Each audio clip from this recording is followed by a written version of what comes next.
మోకాల నొప్పులకు ఎటువంటి సర్జరీ లేకుండా ఎపియాన్ పెయిన్ క్లినిక్ అందిస్తున్న అత్యాధునిక చికిత్స. Third aspect protein. ప్రోటీన్లో మనకి animal protein, vegetable protein. Vegetable protein అంటే ఈ స్ప్రౌట్స్, దాల్స్, ఇవన్నీ వెజిటబుల్ ప్రోటీన్. యానిమల్ ప్రోటీన్లో కొన్ని మంచి ఉంది, చెడు ఉంది. Animal protein high quality protein. For example eggs అనుకోండి, మంచిది యానిమల్ ప్రోటీన్. అదేవిధంగా కొంతవరకు ఫిష్ మంచి ప్రోటీన్, అంటే దాంట్లో ఎక్కువ ఫ్యాట్ లేదు. కానీ ఇప్పుడు రెడ్ మీట్ అనుకోండి, దాంట్లో సాచురేటెడ్ ఫ్యాట్ ఎక్కువ, అది మంచిది కాదు. అసలు రెడ్ మీట్ అనేది తినకూడదు అసలు. ఈ రెడ్ మీట్ వల్ల మనకి బాడీ హార్మ్ కాకుండా ఈ బాడీలో క్యాన్సర్స్ రావటము, కోలన్ క్యాన్సర్స్ వెస్టర్న్ కంట్రీలో చాలా ఎక్కువ పాలిప్స్ రెడ్ మీట్ వల్ల. So red meat complete avoid చేస్తేనే బెటర్. సో ఇవి కొన్ని జనరల్ ప్రిన్సిపల్స్ మాట. దీంట్లో స్పెసిఫిక్గా మేము ఈచ్ పేషెంట్కి అడ్వైస్ చేస్తుంటాం.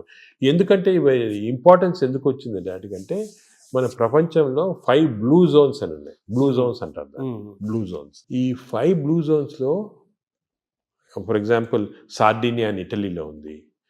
అదేవిధంగా లైమలోండా అని చిన్న అంటే ఒక్కనవా అని జపాన్లో ఉంది. ఈ 5 బ్లూ జోన్స్లో ఏమంటే people are living for very long period. ఈ బ్లూ జోన్స్ అవి బ్లూ జోన్స్ అంటారు. అంటే కొన్ని వరల్డ్లో 5 బ్లూ జోన్స్లో people are living mainly 100 years దాకా. అందరు అక్కడ 100 years బతుకుతారు. లాంగివిటీ ఒకటి, హెల్తీగా ఉంటారు అందరు. డయాబెటీస్ తక్కువ, హైపర్ టెన్షన్ తక్కువ, హార్ట్ డిసీజ్. ఎందుకు అని చాలామంది రీసెర్చ్ చేసి చూస్తే మెయిన్గా వాళ్ళ 2 diet habits, second physical activity. They are all very active physically. 100 years అయినా కూడా వాడు వాక్స్కి వెళ్తుంటే అది చేస్తారు, గార్డెనింగ్ చేస్తారు, సైకిల్తో కూడా వెళ్ళిపోతారు. మెంటలీ బాగా యాక్టివ్ ఉంటారు. డయట్ వాళ్ళది మెడిటరేనియన్ డయట్ అని ఎక్కువ తింటారు. ఇది మెడిటరేనియన్ అంటే olive oil, nuts, vegetables, fresh fruits, fish.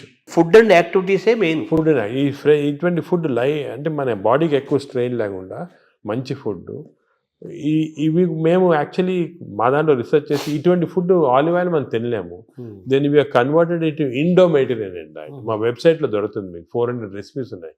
అంటే మెడిటరేనియన్ దోశ ఎలా చేయాలా, మెడిటరేనియన్ ఇడ్లీ ఎలా ఉంటుంది, వేరేగా ఉంటుంది మన దాంట్లో. మన ఇడ్లీ అనుకోండి రిఫైన్డ్ కార్బోహైడ్రేట్, అది తింటే గ్లూకోజ్ తక్కువ ఇంక్రీజ్, మంచిది కాదు. మెడిటరేనియన్ ఇడ్లీ తింటే అలా కాదు, స్లోగా డైజెస్ట్ అయ్యి బాడీకి మంచిది. సో ఏమంటే అంటే మామూలుగా అందరికి ఉన్న నోషన్ ఏంటంటే తొందరగా అరిగేది మంచి ఫుడ్ అని, తర్వాత మన బాడీ చాలా బాగా పనిచేస్తుంది అని ఫీలింగ్ లో ఉంటారు. తప్పు. అదే ఐ వాంట్ యూనోటి, అసలు అరుగుదల స్లోగా అరిగేది మంచిది. Body has to work for digestion. బాడీలో స్లోగా గ్లూకోజ్ రావాలా. పేషెంట్స్కే మనకి వి వాంట్ క్విక్ డైజెషన్ ఉంటుంది. మన నార్మల్ పీపుల్కి అది మంచిది కాదు. సార్ ఈ ప్రోటీన్ గురించి మీరు చెప్పారు కదా, ఫిష్, ఎగ్స్ ఇవి చెప్పారు. ఇదంతా నాన్ వెజిటేరియన్ వాళ్ళకి ఎక్కడ? వెజిటేరియన్ వాళ్ళకి ప్రోటీన్స్ చాలా. అసలు వెజిటేరియన్ ప్రోటీన్ మంచి ప్రోటీను దాల్, స్ప్రౌట్స్, ఆల్ లెంటిల్స్లో ప్రోటీన్స్ ఉంటాయి. బీన్స్, ఇటువంటి దాంట్లో కూడా పెసర మంచిది. ఇప్పుడు దోశ బదులు పెసరట్టు తినండి, మంచిది. మన పెసరట్టు మంచిది చాలా. మీరు ఒక 2 రోజులు దోశలు, ఇడ్లీలు ఆపేసి పెసరట్టు తినండి, మంచిది చాలా. పెసరట్టు మన ట్రెడిషనల్గా చూడండి, పెసరట్టు, కోకోనట్ చట్నీ, సాంబారు, అల్లం పచ్చి, ఇవన్నీ మంచి, అసలు హెల్తీ. అలా తిన్నాం అనుకోండి మనకి మంచి హెల్త్కి మంచిది. సో ఈ western breakfast, toast, butter, egg అన్న బదులు ఇవి మంచి మాట. అంటే మామూలుగా ఈ ప్రపంచం పెద్దది, ఒక్కొక్క ప్రాంతంలో ఒక రకమైన శీతోష్ణ స్థితి, అంటే శీతోష్ణ పరిస్థితుల్లో ఒక్కో ప్రాంతానికి ఒక్కో రకంగా ఉంటాయి. జీన్స్ ఒక్కో రకంగా ఉంటాయి. దీన్ని స్టడీ చేసి కొన్ని 100,000 సంవత్సరాల క్రితమే ఆయా ప్రాంతాలకి ఈ ఆహారం మన వాళ్ళు డిసైడ్ చేశారు. 100 ఏళ్ల నుంచి మనం అవే ఫాలో అవుతున్నాము కదా. ఇప్పుడు ఇది మారడం లేదు. నేను అనేది ఏమంటే, మనం ఏ ప్రాంతంలో ఉన్నామంటే ఆ ప్రాంతము భోజనం, ఫుడ్స్ అడాప్ట్ చేయడం మంచిది. అవును, మీరు చెప్పాను కదా, ఫర్ ఎగ్జాంపుల్ పెసరట్టు మన దాంట్లో, అలాగా చాలా చిక్కుడుకాయతో చేస్తారు, లాల్తో చేస్తారు, సాంబారు, ఇటువంటివన్నీ హెల్తీ ఫుడ్స్. ఇవి మనము అదే కంటిన్యూ చేయాలి. బట్ ఏమంటే కొత్తగా వెస్టర్నైజ్ ఫుడ్స్, ఇప్పుడు ఇడ్లీ కూడా మనకి వేరే టైప్స్లో చేయొచ్చు. పురాణాలు వేరే, మామూలుగా ప్యూర్ ఇడ్లీ వచ్చింది అనుకోండి, కంప్లీట్ డైజెస్టెడ్, అవన్నీ మోడర్న్. ఇది అది ఆవిరికూడు అనేవాళ్ళము. అలాగే ఇప్పుడు మనము ఆపం తీసుకోండి, ఆపం కూడా బాగా స్టీమ్డ్, అది మంచి ఇది. అది కేరళ వాడు ఎక్కువ తింటారు, అది తింటారు మన దగ్గర కూడా. సో ఇటువంటివన్నీ ఒరిజినల్ డైట్స్ అని మనం ఫాలో అయ్యి, ఈ కొత్త అడిషన్స్ వచ్చాయి చూడండి, అవి మంచిది కాదు.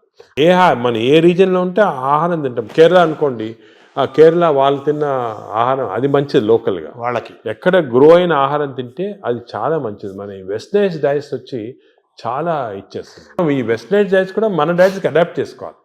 అవి తింటే కూడా మనం ప్యూర్ వెస్టర్నైజ్డ్ మెడిటరేనియన్ డైట్ మనం తినలేము. మన దానికి అడాప్ట్ చేసుకొని తింటే మనకి మంచిది. మన దోశలు వాళ్ళు తింటున్నారు, వాళ్ళ బర్గర్లు పిజ్జాలు మనం తింటున్నాం. అదే మిస్టేక్. ఇప్పుడు మామూలుగా నేను విన్నాను, ఎవరో చెప్పగా విన్నాను, ఈ బ్యాక్టీరియా మైక్రోబయోమ్ ఇంపార్టెంట్ అని చెప్పారు కదా మీరు. ఈ క్రమంలో అసలు మన బ్యాక్టీరియా ఆల్మోస్ట్ మనం కోల్పోయి యూరోపియన్ బ్యాక్టీరియా వచ్చేసింది అంటున్నారు మనలోకి. అది కరెక్ట్. అంటే స్లోగా ఈ వెస్టర్నైజేషన్ వల్ల మనకి మంచి బ్యాక్టీరియా ఉంది, అది పోయి బ్యాడ్ బ్యాక్టీరియా వచ్చి ఓవర్టేక్ చేస్తూ ఉంది. సో మనం ఇప్పుడు అగైన్ దీని గురించి కూడా మేము చాలా రీసెర్చ్ చేస్తున్నాము. We're studying bacteria in different people in different places. మన కుంభమేళా జరిగింది, దాంట్లో చాలా బ్యాక్టీరియల్ స్టడీస్ చేసాము.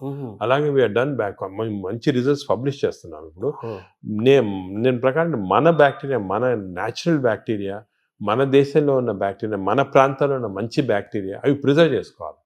అవి చేయడానికి కొన్ని టెక్నిక్స్, కొన్ని మెథడ్స్ అవి ఉన్నాయి. అవి మేము ఇప్పుడు ఇంకోటి ఏం చేస్తున్నామంటే రీసెర్చ్, ఈ ఎక్స్టెన్సివ్ బ్యాక్టీరియా రీసెర్చ్ చేసిన తర్వాత ఏవి మంచి బ్యాక్టీరియా, ఏ చెడ్డి బ్యాక్టీరియాని కనుక్కున్న తర్వాత ఈ బ్యాక్టీరియా అనేది మన స్టూల్స్లో ఉంటాయి, కష్టం వేయటం, థెరపీలు ఏమి లేవు. So we are desiccating it and producing what is called capsules. అంటే ట్యాబ్లెట్స్, మన ఈ మామూలుగా యాంటీబయాటిక్స్ ఇటువంటి ట్యాబ్లెట్స్ బదులు ఈ డెసికేటెడ్ స్టూల్ క్యాప్సూల్సే ట్యాబ్లెట్స్ లాగా ఇస్తున్నాం. భవిష్యత్తు అదే అంటున్నారు, ఫ్యూచర్ అదే దానికి. తర్వాత సార్ మార్నింగ్ మన తెలుగు వాళ్ళం కాబట్టి మన ప్రాంతం మాట్లాడుకున్నాం. ఇప్పుడు మీ టాపిక్ అంతా లోకల్గా ఏ ఆహారం అవైలబుల్గా ఉందో 100 ఏళ్ల నుంచి అది తినండి, లోకల్గా మనం ఎలా ఉన్నామో దాన్ని ఫాలో. సేమ్ ఫిజికల్ యాక్టివిటీ చూసుకోండి, same activity you don't have to.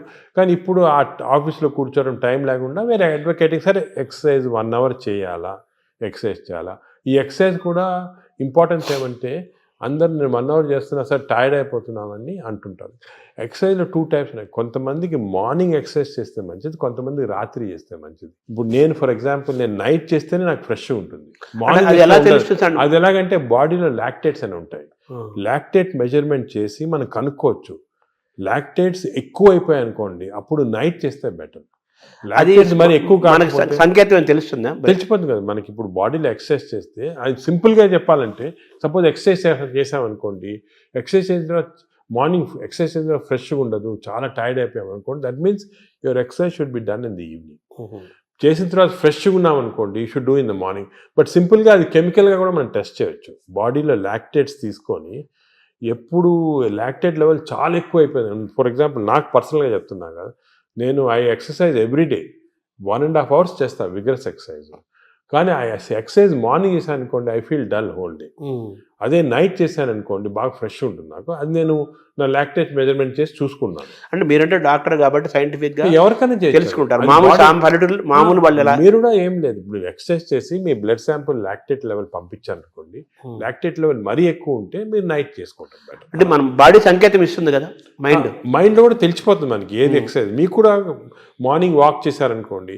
కానీ ఇంకోటి ఏమంటే ఎక్సర్సైజ్లో ఏదో లీజర్లీ ఫ్రెండ్స్ మాట్లాడుకుంటా, కాఫీ తాక్కుంటా, ఏదో స్మోక్ చేసుకుంటా వాకింగ్ అది విగ్రెస్గా మినిమం పర్ అవర్ 6 kilometers నడవాలి. Minimum 6 is minimum.